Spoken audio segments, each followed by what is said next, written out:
Un petit coucou en direct du lancement du mois de l'ESS, de l'économie sociale et solidaire par OSS France, à l'occasion de rencontrer différents acteurs qui, sur le terrain, travaillent à changer notre société. Je propose d'écouter une première interview. Une seconde.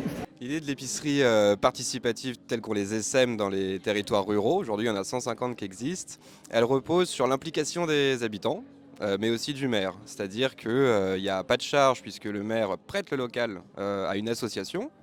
Et puis derrière, il n'y a pas de marge puisque l'association, elle, va se servir à prix coûtant auprès des producteurs et le reverser au même prix pour tous les adhérents.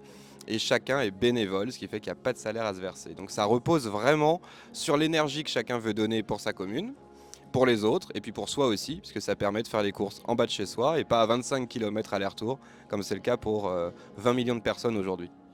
Autre association, celle-ci a reçu un prix à l'occasion de ce mois de l'ESS. Ce sont les écoles Être qui travaillent sur la transition écologique et précisément pour permettre aux plus jeunes de trouver leur voie dans la transition écologique.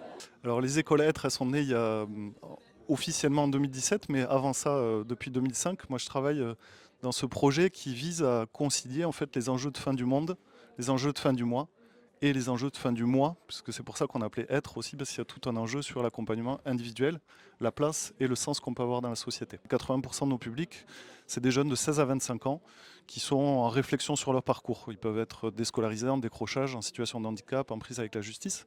Et du coup, on les intègre dans cette école-là pour en fait apprendre et agir par le faire. Et l'idée, c'est comme je disais, en fait, d'apprendre un métier concrètement, tout en étant engagé dans ces questions de transition écologique. Le mois de l'économie sociale solidaire, c'est tout ce mois de novembre. Alors profitez-en pour découvrir de belles pépites sur les territoires, des solutions qui essaiment aussi au niveau national. À bientôt pour un prochain post.